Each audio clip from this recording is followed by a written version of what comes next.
Hello all.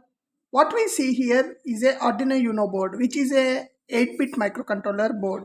Now, many of you might be wondering what board to take up after working on the Arduino Uno board, which is again one of the cheapest board that you have, right? So the option that we wanted to show and also suggested by many others is the STM32 Blue Pill board, which is a very commonly used board by many guys who want to switch from Arduino Uno to a board which is a 32-bit board, or a board which can be treated like can be worked on projects in the industry.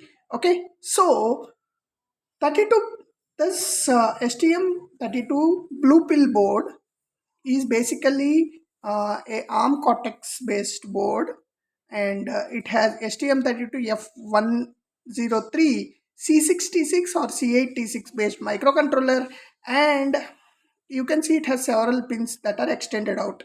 And if you see here, this as a header actually, which extend out the pins of the microcontroller. Now